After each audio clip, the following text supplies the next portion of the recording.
My name is Kaylee Randall from Pivot for Dancers, and today I'm joined by Benjamin Goodley. He's the host of the Count Nine podcast, and we're going to be talking about resumes, cover letters, pitches, and portfolios specifically for dancers who are wanting to make a career change. So we're going to keep it super casual. I have my notes here. We're just kind of going to get through the information as best as we can. Hey, Ben, thank you so much for doing this with me. Yeah, hi. Thanks for having me, Kaylee. Um, we have both used these tips to make our career transition from professional dancers to our current careers. I am a full-time engineer and part-time author and part-time podcast host. And specifically with that engineering job, I work for a Fortune 100 corporation where there were a lot of applicants. So I have some insight into that normal person world of resumes and cover letters that dancers can pull from. Yeah, and as a freelancer, I have a freelance content writing business that's totally remote. I'm mostly pitching to clients, sharing my portfolio. So I can help with tips with that if you're looking to go more the freelance route. Let's get right into it. We're going to start with Ben talking about resumes. We're going to start with resumes since a question that we both get a lot from dancers is how do I create a non-dance resume that shows off my skills? So first, let me just go over a few basics. Your resume needs a minimum of 3 sections, and we're going to cover them section by section. The first is contact information. Like that is honestly the most important, and I'm calling it out. It's its own section. Um, the second section is education and qualifications, and then work experience in the field is the third essential section. So research the best order for your experience level because, if you're entry level just out of college, often putting education at the top makes the most sense. And that's the example that we'll work through as part of this workshop is like a fresh graduate with the education section at the top. But other situations, you don't have that at the top. So just research what's best. Um, so, the first question, skills, all dancers want to feature their skills from their dance career, and I didn't mention those at all. So after those 3 essential sections, the remaining space you have can focus on transferable skills and experiences. I'm going to talk a lot about experiences over skills. And you can do that with one or multiple additional sections, and we'll cover that in detail because that is really where to feature your dance career. So first, let's go section by section. Work experience, that work experience section is probably what employers are going to focus on first, but don't panic if it's a short section. Everybody gets started somehow. It's more important to follow some best practices about how to capture any experience that you have. So let me break down 3 best practices for this section that are so proven they're almost an expectation at this point for many hiring managers. So those 3 best practices are to describe your experience in terms of action that you took, and then the results that your action had. What was the impact? And then the third is to capture all of that in a quantitative way. And that I'm not actually sure if that quantitative emphasis is as universal as the other 2, where you want to talk about the results through your action, the results of your action too. And quantitative just really helps, definitely in any corporate environment, just helps convey that you really understand business in a for-profit environment. So all of the what those best practices accomplish is going beyond saying like I was there, I showed up. And even the longest list of work experience can fall flat if it is just a list, and if you're just like reading through someone who was there for like 20 different jobs. So it's so much better. Even one line item can really sing, and it shows you are a go-getter if you're talking about your actions and the results of your action. So let me pull up the example resume, and we can go through that section a little bit and see some examples.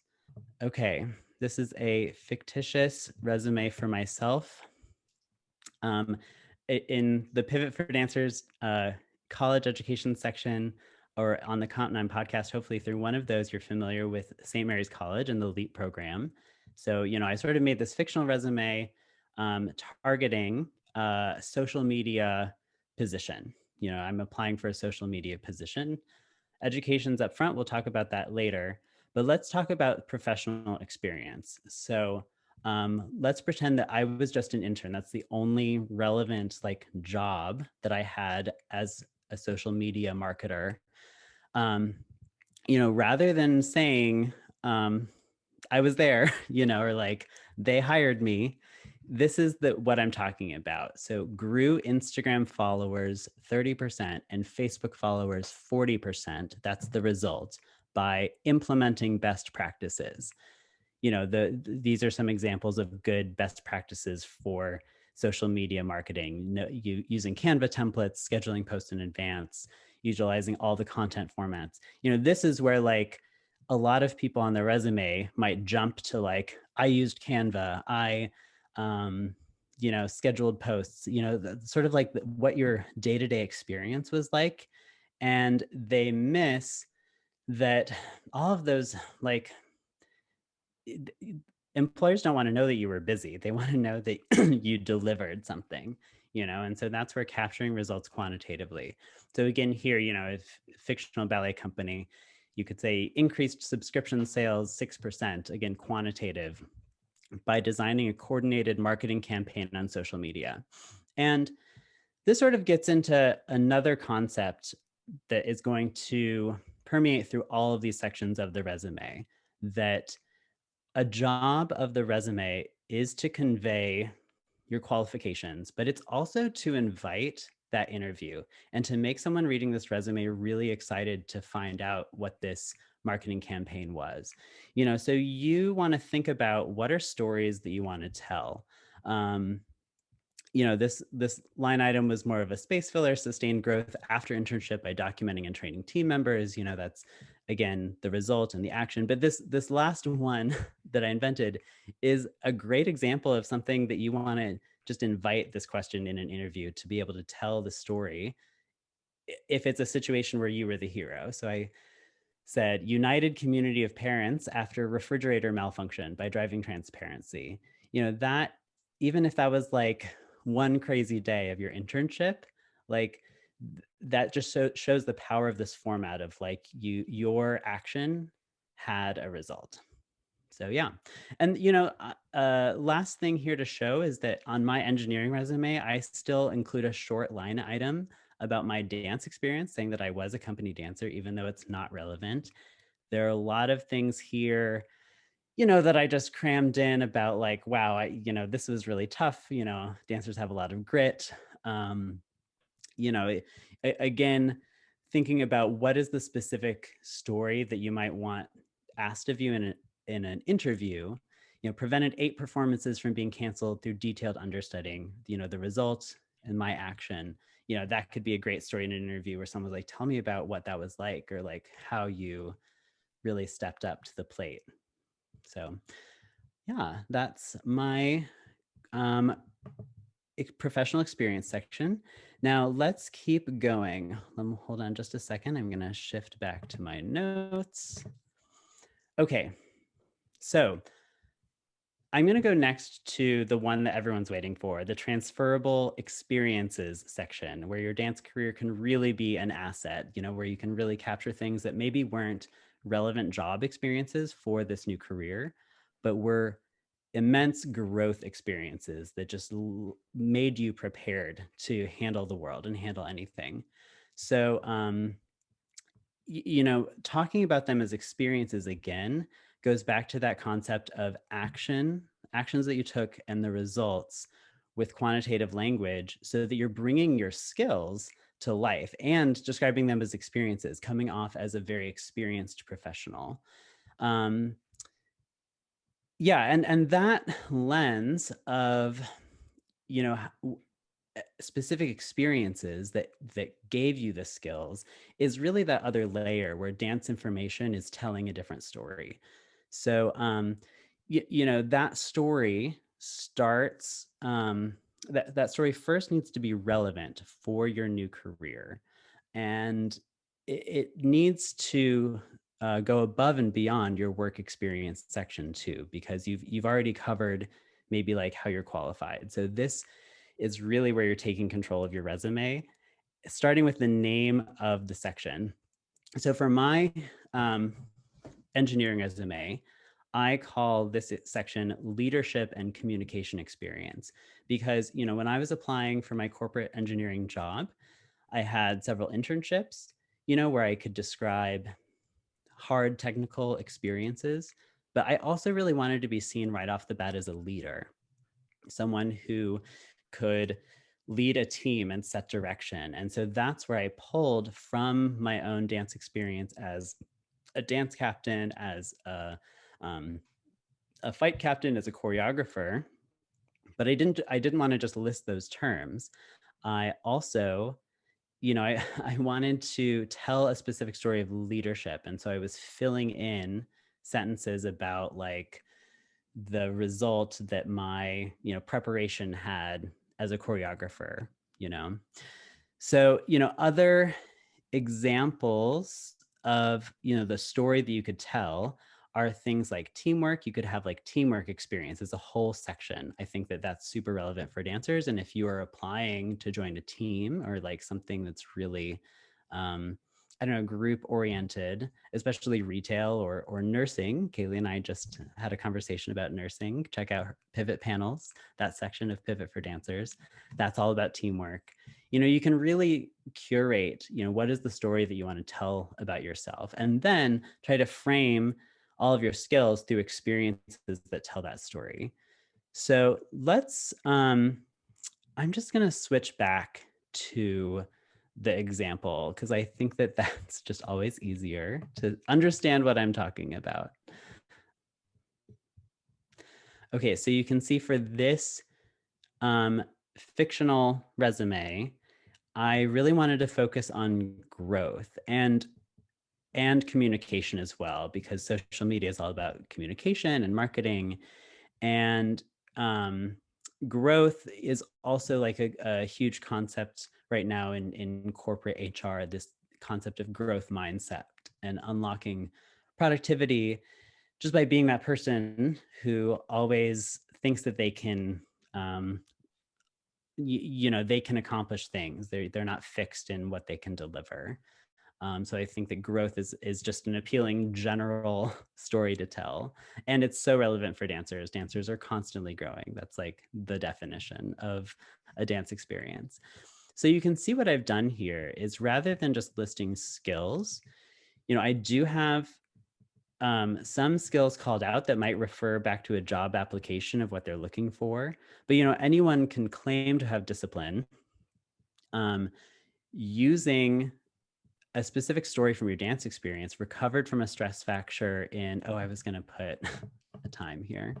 Check for typos. That's important.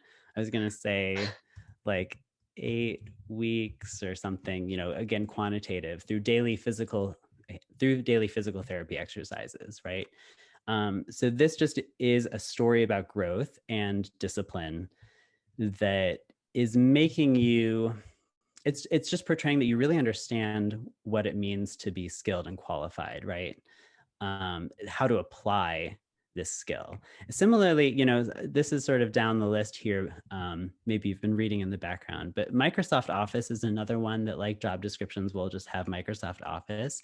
And it's like in an interview, I don't think a hiring manager would like see Microsoft Office just listed as a skill and say like, so it says here, how to use Microsoft Office. Like, tell me about that. It's just gonna, you're gonna get the glossy eyes, check mark.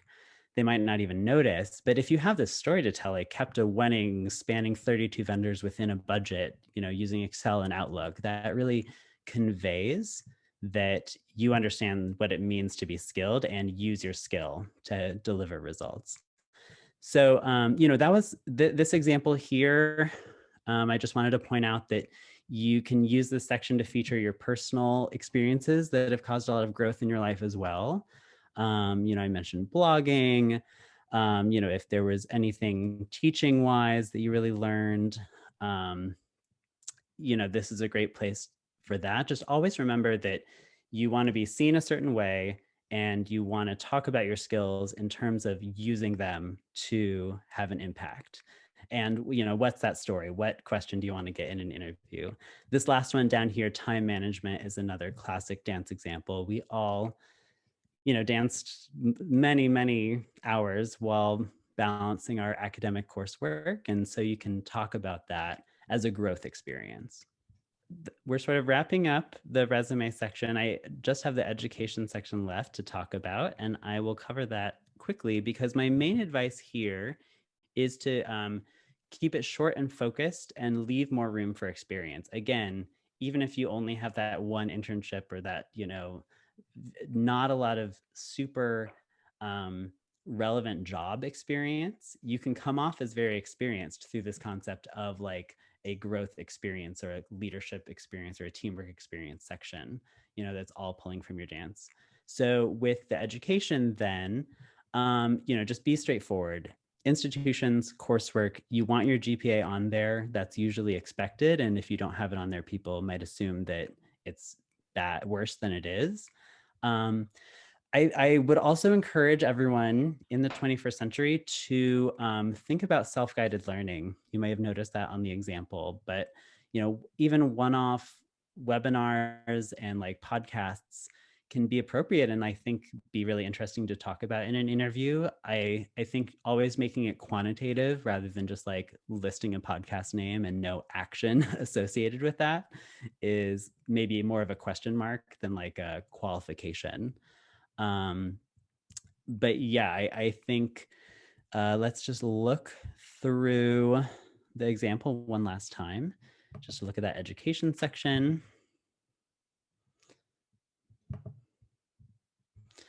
So again, I said I put it at the top because in this example, I was thinking maybe of someone who is a recent college grad who might be applying to entry-level jobs where the expectation would be to have education first. We have a GPA on here. Relevant coursework is always good. Um, the projects, if this is another place to really invite a question that you want, a story that you want to tell about when you were the hero and when you really came through. And yeah, I mean, high school is fine to put on there and make it feel full. And then I proposed this format for some self-guided learning where, you quantified, how much 100% of available content completed. There's an action there, and, list some different podcasts, YouTube channels, or Coursera self-guided things. Last thing that I want to talk about is formatting. I think that, and then we'll switch to pitching, which I'm really excited to hear about as an author who needs to get better at pitching. Formatting, I'm sure there's a way to even improve on what I've done here. Some concepts are just use your whole toolkit. Use your bold, italic, underline, tabs, lining things up. Your objective is just to draw the eye so that you can read the whole thing at different paces. Like, what is someone going to see if they like zip through just like that in like 3 seconds? Okay, what about a 30-second pass? And then I think maybe that rule of three, like 3 seconds, 30 seconds, 3 minutes, is maybe how you want to think about formatting what people are going to see. Let me just stop sharing and make sure in my notes that I didn't have anything else to cover. Oh yeah, I mean, the last thing you might have noticed is maybe that design feature around the borders. Like, I would say show off your artistic sensibilities just a little bit, within a professional context, and use that to maybe look different than the rest of the stack of resumes, just as like a starting place for you being a different candidate with a different set of experiences that might make you the best candidate for this job. So that's what I have to say about resumes. Again, main concept, experience. Don't list your skills. Tell a story. So Yeah, yeah, it's so good great. luck. Thanks. Yeah. Thank you so much. I think all of that is super helpful and clear and, actionable, where it's like, if you don't know where to start, it's like that kind of framework is really helpful to get like a handle on things, especially if you only have dance experience, for example. It's like, how do I tell this story? And I think that's really helpful framework. So thank you for that.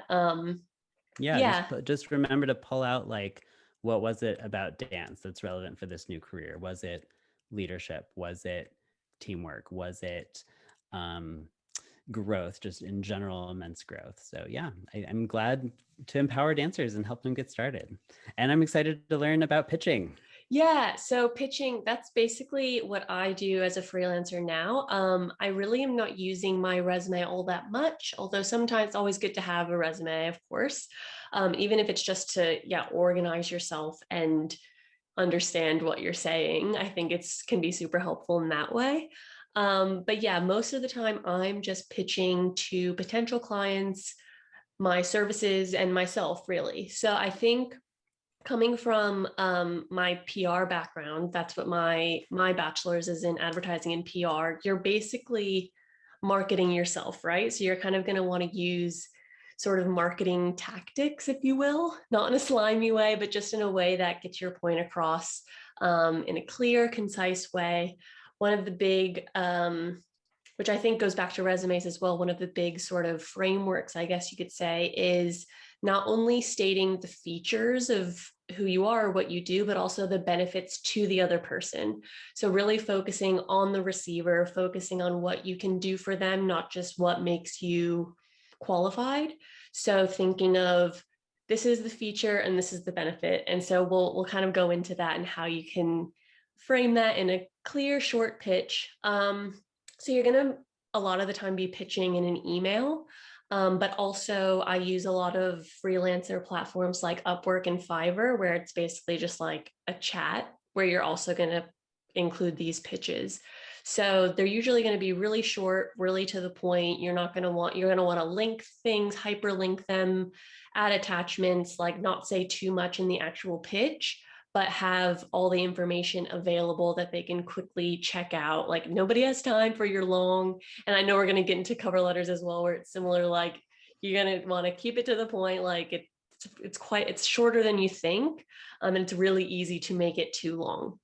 So we're going to go through a pitch example in the same way that Ben went over a resume example. Again, I do think it's a lot more helpful to see what we're talking about as we're talking about it.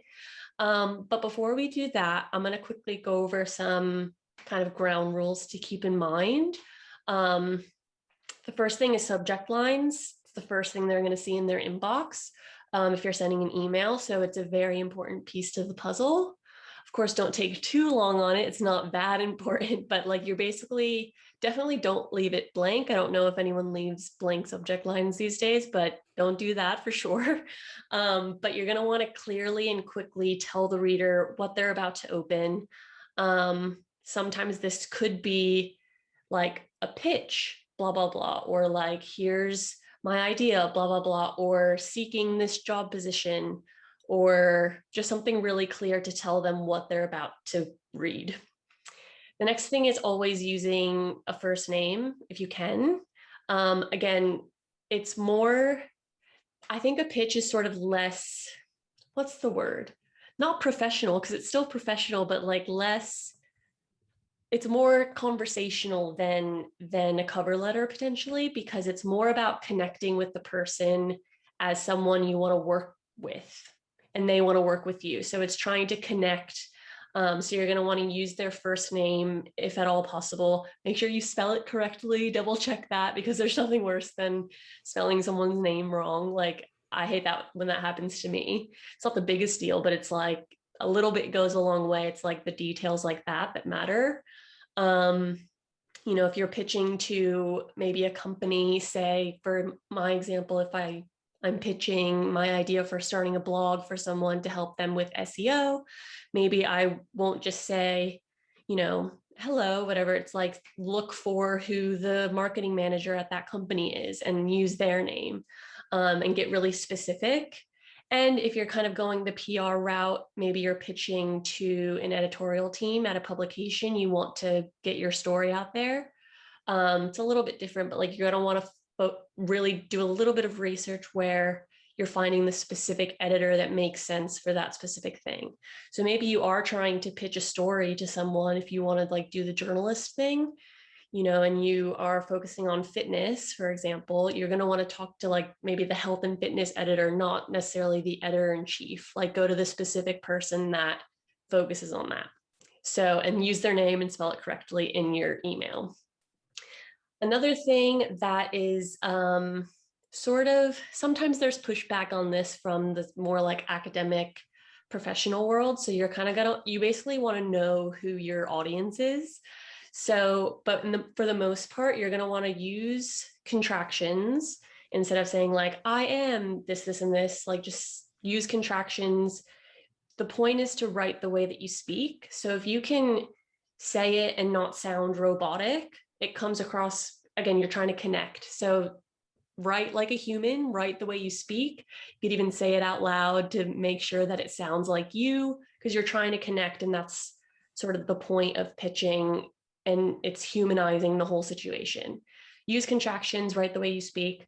Keep it short, clear, and concise. It's kind of difficult to do, but this often means using bullet points. That's a really good way for just a quick scan. They see kind of what you're pitching. And then a rule I stick to is a paragraph no longer than 3 lines. That's kind of the rule of thumb with most digital things these days. Shorter chunks of text are easier to read than big blocks. So separate it every 3 lines, even 1 line, it's fine. Just less than 3 lines or less. Take advantage of hyperlinks, take advantage of attachments, say, that's why people have like press releases, like here's my press release with more information, or here's my portfolio, that's the hyperlink, so that you're not putting everything in the email, but they can learn more if they are interested. And then the last one, probably the most important part, is a call to action at the end. So the point is to get a response, to get interest. And I like to frame my call to actions as a question, because I feel like it encourages the reader to respond when you ask them a specific question. So, if you want to set up an interview, I'm available, da, da, da, da. When are you free this week? ? And then like that maybe gets more of the point is to elicit a response. Tell them exactly what you want them to do with a call to action. And that's at the end. So those are kind of the ground rules. So let's open up this pitch. Okay. So here is an example email that you might send. So this is something I've included like little inserts so you can, insert here what makes sense to you. But yeah, from the very get-go, I have it in the subject line, I can help you create SEO blog to boost your sales.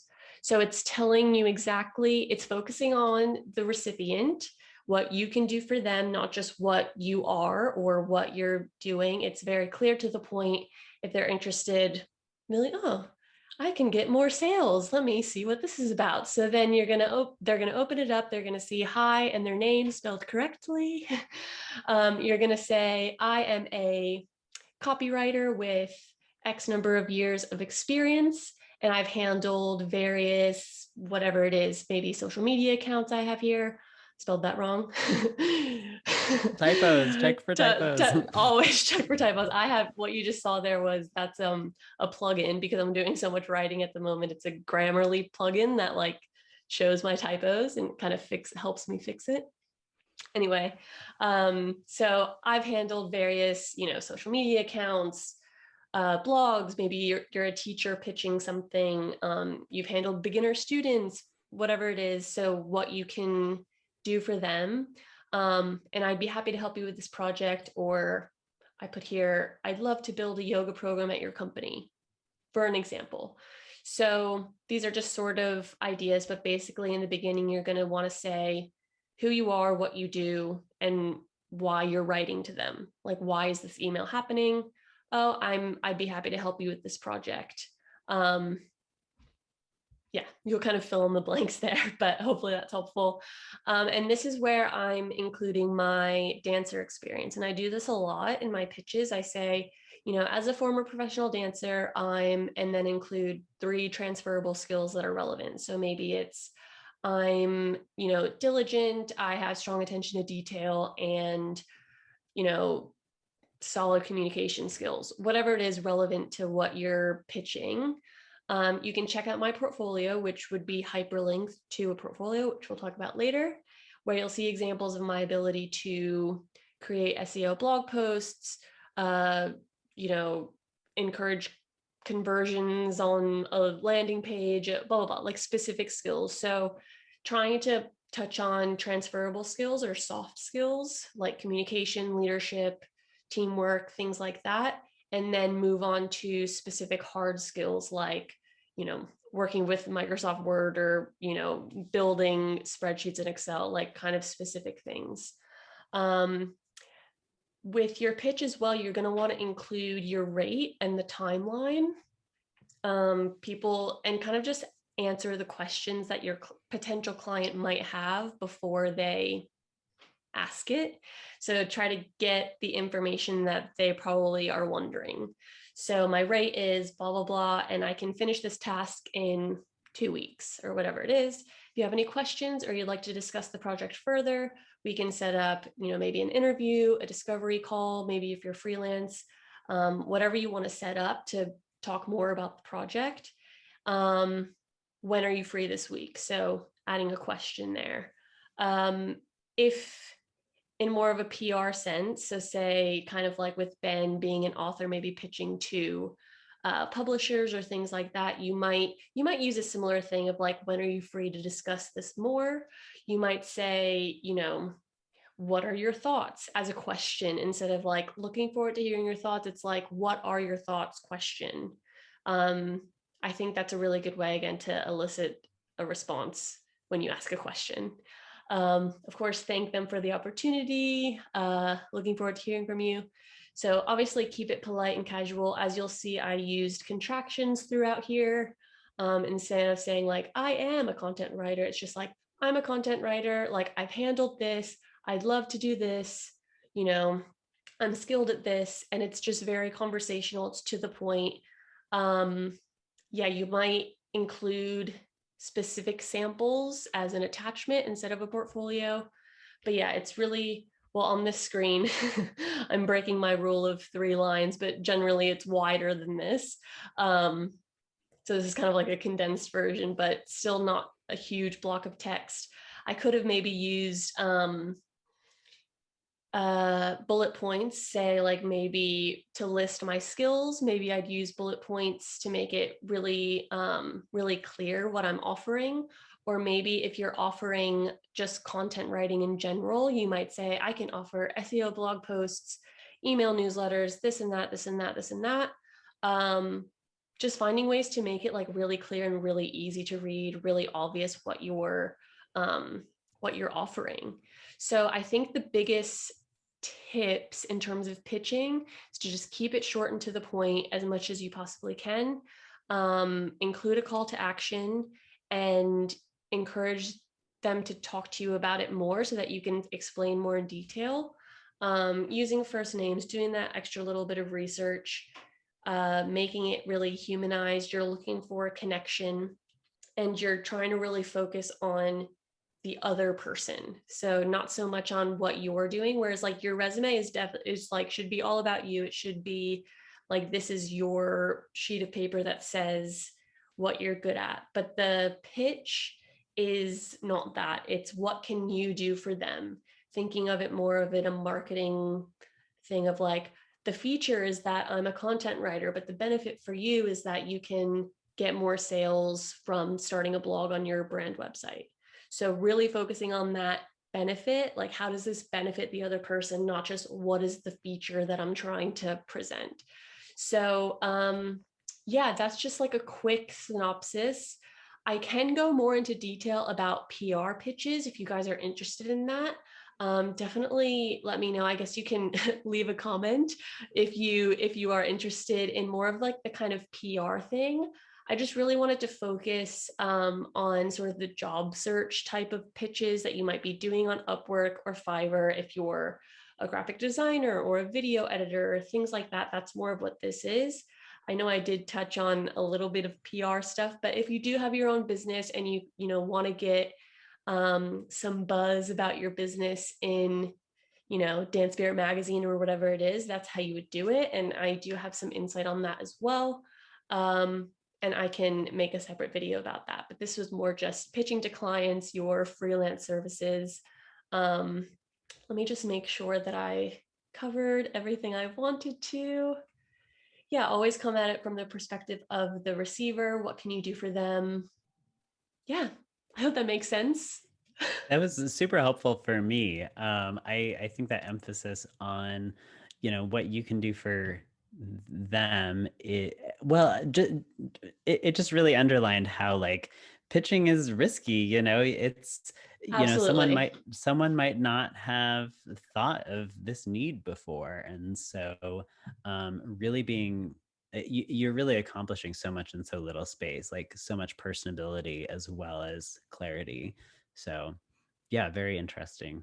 Yeah, cool. Yeah, I think a lot of it is about just connecting with the other person because a lot of the time people just want to work with real people, and if you have a good working relationship with a freelancer or a client, like vice versa, um, it's just better. And if you know how to communicate. And another big thing is that I like to try to show off my writing skills within the thing. So it's like if you like my conversational tone in my pitch, then that just kind of subconsciously gives them an idea of how I write. And, I think that's possible in other ways, like maybe doing a pitch. If I was maybe a video editor or videographer in any way, that might not even be as relevant as just saying, here's video, or making a video pitch, like show your skills within the pitch. I think is an interesting thought that I've like sort of played around with. I've even thought about like making a pitch, like linking to a blog post about why I'm good for a position. But anyway, because then it's like, this is me writing a blog post, but that's it. That's a different story. Well, But it's all about, abstracting information and, respecting someone's time first. well, that's it. Yeah. It's like they don't want to hear your life story. It's like, get to the point. If they're interested, cool. If not, cool. And Yeah. yeah. Well, and that sort of gets into cover letters, which is the next topic that we were going to cover. Because with cover letters, definitely so much of what you just talked about with pitching transfers, but there's a little bit less of that personability. Like you don't need to come across uh, quite as captivating because, of what I just covered with your resume. A cover letter is going back to more of a traditional job application scenario where there's like a posted application. And honestly, cover letters are sort of on their way out the door thanks to online applications. Many HR managers, I've heard interviews say they don't read cover letters at all, but unfortunately, you never know. So it's still a necessary part of the job application process. It just really doesn't need to sell you as much as like invite them to read your resume, which can really feature you. So, the best practice with keeping a cover letter short and simple and to hit it out of the park is to follow the formula, even more formulaic than this pitching where you are trying to be interesting and personable. So this formula I'm going to go over pretty quickly. It's 4 paragraphs with 1 to 4 sentences per paragraph, so very short as well. The first paragraph is a lot like your pitch paragraph. It's an introduction. I am a recent graduate applying for this social media marketing position. I am an experienced, that's just who I am. You can also say like where you found the job application if you just want another sentence to not leave it dangling. But it's just who you are.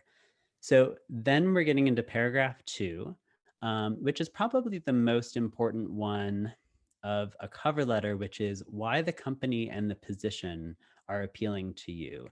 And you need to convey that you've read the job description in detail here, because probably the only thing that a hiring manager is going to be most concerned about looking through a cover letter or an email is like, do you really know what job you applied to? Or are you just applying to 300 jobs a day, which people do, especially because you have this one resume, you can send it out a million times. So, this is the one paragraph where you need to do a little research and so you can be specific. Quoting the company mission statement from their website is a really great approach here.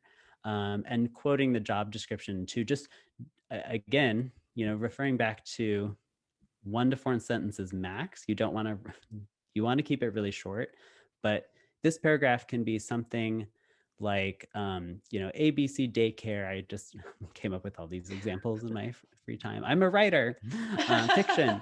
Yeah. Creativity. So if I was applying to like a daycare, you could say like ABC daycare interests me because the mission emphasizes diversity, and I have a passion for multiculturalism too that informs many of the experiences on my resume. So, you know, uh, this paragraph, even though your main objective is to let the employer know it's worth their time opening your resume because you read the job description, you know what you're applying for, and you think you're qualified.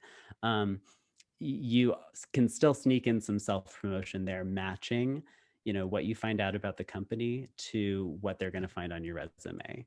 Um, and you're sort of prepping. This sort of goes back to what I was talking about with the resume section, where you're in control of the story that comes out on these documents, and you can sort of prep it in the cover letter here, specifically mentioning your passion for multiculturalism. Okay, so paragraph one, introduction. Paragraph two, why the job is appealing to you and the company. Paragraph three is why you think you're a great candidate. And that's where you can specifically call out that, growth experience or that leadership experience section of your resume. You can say something like, my leadership and communication experience sets me apart from a traditional candidate as detailed in my resume. Um, just keep it short. one paragraph or one sentence paragraphs are allowed. It's okay. Um, Especially in an email context. Um, People don't want to spend a lot of time reading this. And then paragraph four is just closing it out. Thank you, and I look forward to the next steps is plenty. That asking a question format is, I never heard that before, but I think it could work here too. Like, when might I be contacted for an interview? Question mark. It's an interesting concept. Yeah, I think that Um, just like quick little psychological change, because I know for me, if someone asks me a question, I'm even if I say no, I might at least respond, or like, I don't know, it's just a weird thing. But yeah, Yeah, yeah. But, this is also where a hiring manager who, is going to do the work of looking through resumes might just expect like, for thank sure. you. Yeah. So keep it simple. Um, Follow that format. The other two important tips are, again, to cut out as many unnecessary words as possible.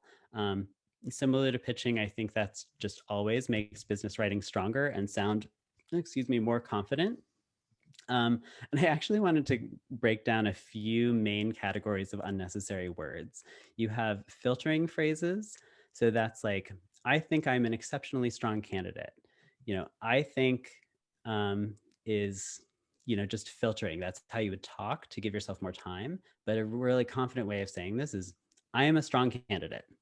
That might, if you were speaking to someone, come off as like, whoa, but in writing, it just like works really well. The other category is adverbs. So, in that sentence, I think I'm an exceptionally strong candidate. Like, exceptionally is like, as you're writing it, it makes it sound like more specific. But if you just say, I'm a strong candidate, you're not, I don't know, you're not trying to make too much of something. I think it just speaks for itself, which ends up sounding stronger and more professional. Um, and then I think the other types of language that I wanted to call out are passive voice. So I was interested in ABC daycare when I read the mission statement. Um, I was interested is a little bit of a passive voice where, it's past tense. Passive voice is like a long, complicated grammar topic. Yeah. I think I just want to encourage you to like look for situations where you can just say like focus on action, um, the mission statement interested me is like that there's an action there. And then the last one is like a narrative phrasing, like you're telling a story explicitly, like, the other day when I went to your website and, or when I Googled this, or like when I was young, a long, long time ago, Back in you the know, day. back when, well, I mean, this is what we're talking about. Like back when I was a dancer, comma, don't do it, don't do it. Like that's more of this narrative phrasing that is stronger and more confident if you just say like, instead of saying, back when I was a dancer, I often, was very disciplined. You can just say, my dance experience made me disciplined. Yeah. Yeah. so so yeah, those are some little tips for how to make your writing just really professional and cut out as many words as possible. And then my other tip was actually the same one that you gave, where your entry point into this person's psyche begins with the subject line of an email. So take advantage, be unique, maybe even lead with your marquee story, like, candidate with exceptional growth experience, or like candidate with leadership experience. What is that story that you're telling after your professional experience? How can you put that right from the bat in your subject line? Yeah, those are some Yeah. good ideas. Subject line, it's so important and it can be kind of stressful, like even in a marketing situation, like it's people's jobs to write subject lines. Everybody's inboxes are full. So it's a thing, like, but that they are important. And one other thing I did want to mention, like I mentioned Grammarly, which helps me. I have it as a plugin on my computer, in terms of, just making sure that your typos are all good. But there is another program, it's called the Hemingway app, that can help you with passive language and stuff, because it does get quite confusing, and any like superfluous words. So Hemingway is like known for just being straight to the point as an author. And so that this app can kind of go through your document and be like, this is passive, or like, don't use really strong, just say strong or whatever. So it's a good little tool if you're kind of like worried about that, or you just have no idea what we mean by passive voice. That's a super helpful tool. It's free. Hemingwayapp.com. You just plug in your content and it helps you out. There's nothing wrong Nice. with that. Great tip. So moving on to portfolios, again, in a freelance line of work, or really in most lines of work, people are going to ask for portfolios and everything from writing to graphic design. I know coding, you even need a portfolio. People want to see what you can actually do, especially if you have deliverables like that. So there's lots of ways you can have a portfolio. You can obviously have a website on like Squarespace or something. But there's actually a lot of free ways that you maybe haven't thought of that you can put your portfolio out there. I use Pinterest for my writing portfolio. I don't remember where I saw this, but I definitely stole it from someone. But I thought it was such a great idea because I can take my published work that's on the internet and just save it to a Pinterest board. Like most people know how to use Pinterest. It looks great. It's better than what I could probably make with a website. It's free. I can keep it really organized, and it's just there. It's ready for me. I can like take advantage of that platform. A lot of social media platforms are like that. You could obviously just use Instagram, say you're a graphic designer or a photographer. Instagram's a great visual platform for that. Literally everyone knows how to use it pretty much. You can just send them to your Instagram and make sure that it's just your portfolio. Obviously, you don't really want it to go to your personal, if it's a personal Instagram, but I'll let you be the judge of that. Dancers obviously have Instagram portfolios, that's a portfolio. So thinking of it in that way can sort of help you navigate social media in that way. YouTube is really great as well, especially if you're, a choreographer or a teacher or something.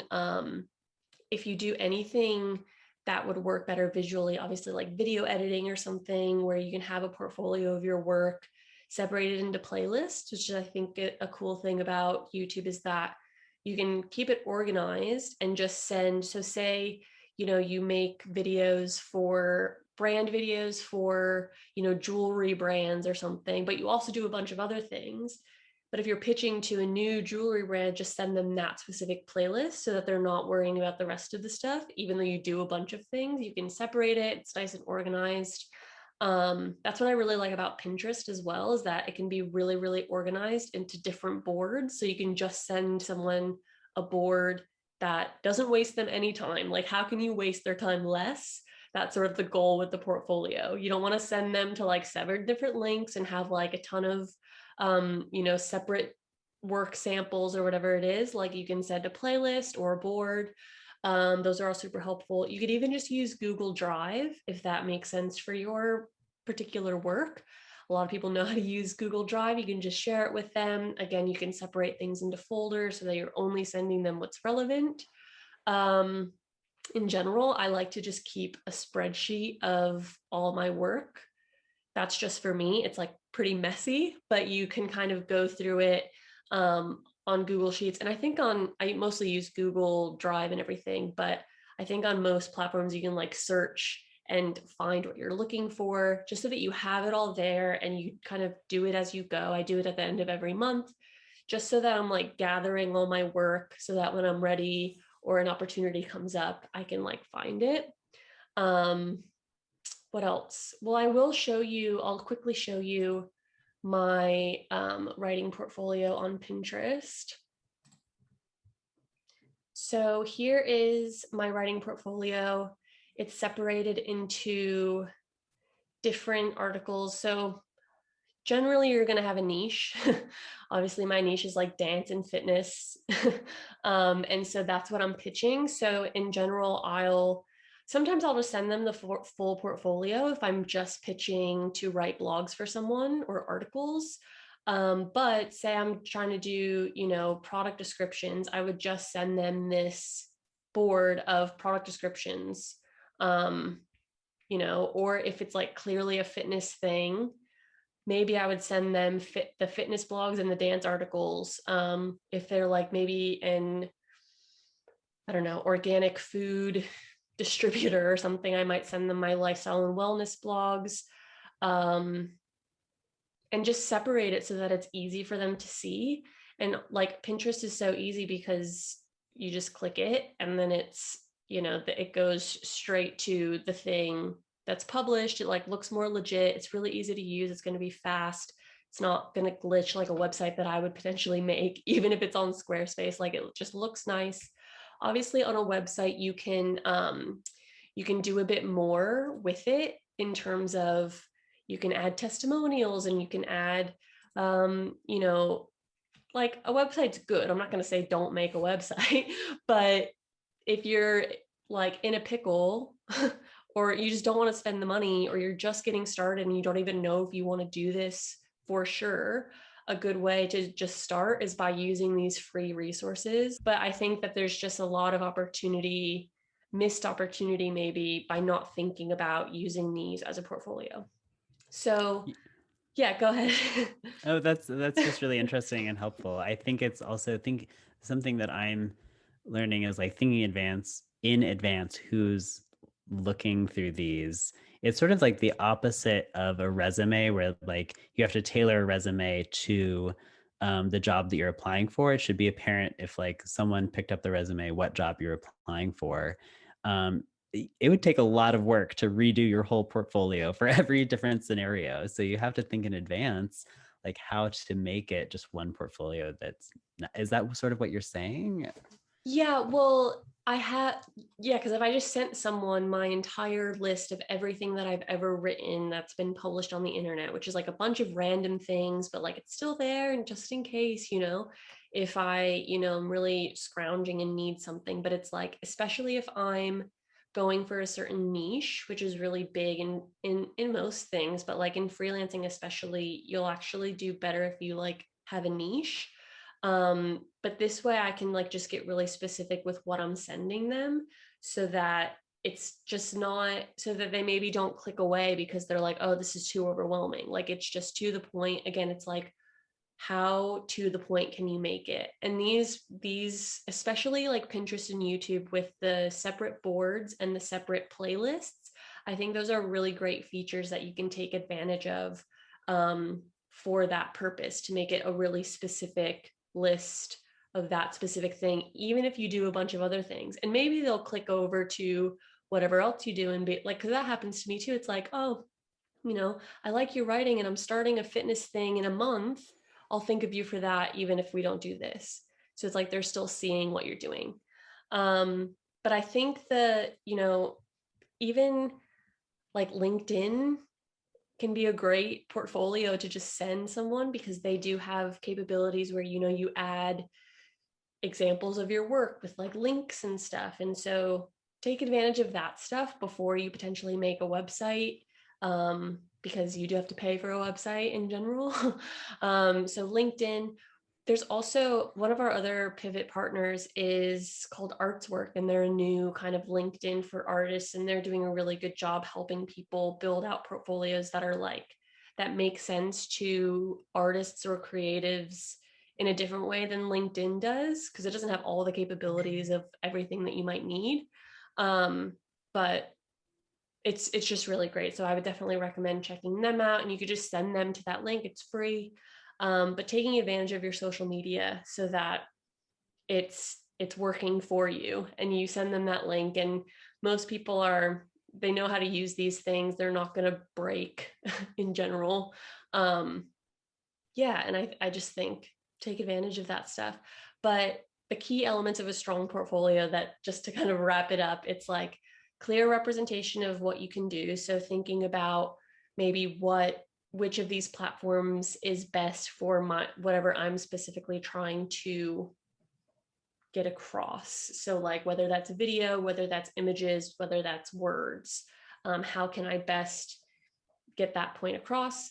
You're going to also want like notable companies before other things. So like organizing it a way that like maybe makes it more impressive. So a more recognizable brand, just like pop it at the top, reorganize it, make it just obvious that you are like building that reputation. Make sure it's organized in a functional way that makes sense. You maybe don't want, you want to have a niche, but if you could separate it further to make it just really specific. And this will be a work in progress as well. It will iterate over time, and you'll sort of figure out, especially if you're starting out, what you end up doing the most of, or vice versa, or how maybe I can combine these two. Like maybe I might end up combining my dance and fitness blogs into one thing. It makes more sense. It'll change, and just make sure it's organized. And it is good to show off a variety of skills and just have it there. So even if you send somebody a specific board or a specific playlist, there's other stuff there, because you never know. I always say just like try to present as much of you as you can, because sometimes people don't even realize like, oh, you used to be a dancer, I have this, or like if they like you, maybe you're not right for a specific thing, like, oh, a friend of mine's launching this or whatever it is. Like that happens to me. It happened to me the other day, because they see other things in your portfolio that maybe they didn't know they needed or wanted, but it interested them because it was there. Even if you didn't send them directly there, they kind of click around if they're interested. So just have it there. Yeah. And I think another point that I made a note of is think about your dance reel. I know that for commercial dancers, like everyone has a dance reel. It's sort of the same concepts for just this new skill. So it's like you already understand how to promote yourself in this sort of portfolio type thing. I mean, you could even make a reel of, again, say you're a video editor, make a reel of that, like, and then you can just send somebody the reel, and then maybe it's part of a playlist that like has a more elaborate thing. I don't know, you can get creative. Um, yeah. So those are my thoughts on portfolios. Those are great tips. Yeah, especially connecting back to Reels, like what you were saying about using free tools. I think it's almost the expectation now that Reels are going to be on YouTube and, people are asking for links and, they're not asking for like, please send me a DVD of your reel. Yeah. So, Yeah. something that's going to cost money to produce. So, Yeah. And even like on Seek and Indeed and stuff, they're asking for portfolios and just a link, or even if it's just a LinkedIn link that actually has a filled out section of the actual work that you've done. It's there. So it's like build those things out, just use the free tools. You don't really need a website. Obviously, if you want to, if you're a web developer, it'd be good to have your own website to, but that's again showing your work in a unique way. It's like my portfolio is my website, potentially, if I was a web developer or yeah. something. So just get creative, and I think, think outside the box. Yeah, I think as I was listening to this, like the only thing I wanted to add is that where I'm at as an author being new is that my portfolio is very limited. And I think that maybe if you're hearing this and thinking like, oh my gosh, it's like, I don't have different playlists. I don't even have one playlist. Like I just have one published short story. I just have one novel that's not even published. I think I just want to acknowledge that, getting started in a field where you need a portfolio is really hard. It's an investment in yourself, and you can plan strategically ways to support yourself while you produce really good work. Because, like at the end of the day, especially with long format stuff like a novel, it needs to be really good. There's no amount of like portfolio magic that you can do to like Yeah. overcome bad content. Yeah. So it Yeah. sucks generating that and getting there, but there are ways to get over that hump and get to this great place where you can just optimize your amazing content into. Yeah, that's a really great point. Yeah, I think maybe a portfolio is more for like short little snippets of things, but it does take time, takes a very long time. Even to get to the point where my portfolio is, it's like that's taken a while, and I haven't always done that. So um, yeah, just slowly but surely, just keep track of stuff that you've done. Even if it's just like what we were talking about in the resume section, like self started. I don't know what you called it, but taking courses where you're kind of, maybe writing a short story or writing a blog post for an assignment of something that's not published, like that's still relevant. Or if you want to go into social media, like asking a friend who owns a business, like, can I take over for 3 months to have this portfolio of captions or this or that, For a graphics or day, whatever it is. Yeah, yeah. anything. Yeah, or just make it up, and that it doesn't have to be published. It just has to be yours. So, and you can just make videos. You can choreograph something. It's like there are ways to self start in that way, whether it's through a course or just on your own making stuff up. And then eventually you'll have more published things, but it is difficult, and that should not be overlooked. But yeah, I mean, that was kind of a whirlwind of information, so I think we'll leave it there. But Ben, where do you think dancers should start with all of these tips? Yeah, we talked about this a little bit in advance, and I definitely think dancers should start with their resume, connecting to like, that is your story of yourself. And that, if anything, it'll help you clarify what you offer and how to speak about all the experiences you've had that make you an amazing candidate for anything, and just make you an exceptionally capable person who could go out and create work for yourself too, not even need to be thinking about just jobs that already exist. Yeah, I totally agree. I think, yeah, and we did touch on it, that it's like it helps you clarify how to then move into all these other kind of job search tools, starting with your resume, get that clarity. Then you can build out, a portfolio and start pitching, write your cover letter, but you'll have a better story to tell once you flush out your resume. I think that's like the meat of everything.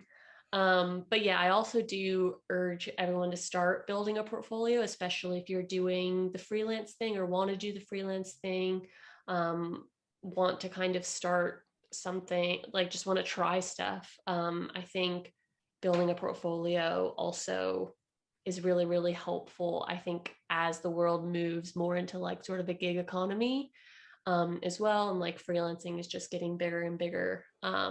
Yeah, so I think resumes and then maybe portfolios. But yeah.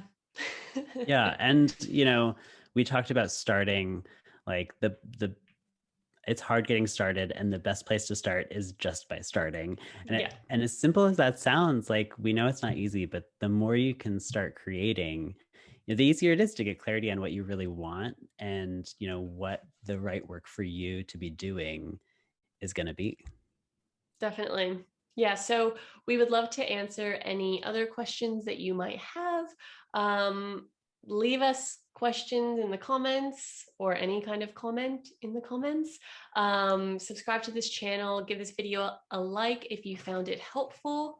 Um, yeah, Yeah, it's been great sharing this content. I'm happy to be here. Shoot me questions as well. I'll find them. Once again, for those of you that don't know me, I'm Benjamin Goodley from the Count Nine podcast, which you can find on all your favorite podcast apps or at count9podcast.com. That's count the number 9podcast.com, or also at count9podcast on social media. So hope you can listen into some of our great stories about dancers who've gone through really inspiring career changes as you are working out and applying all these concepts for yourself. yeah, and I'm Kaylee from Pivot for Dancers.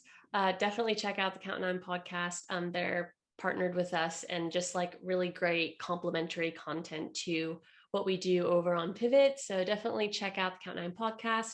All the links to everything will be in the description, as well as links to anything that we discussed. Just these tips and tricks that hopefully you will find helpful. Yeah, so thank you so much for being here, and we will talk to you soon.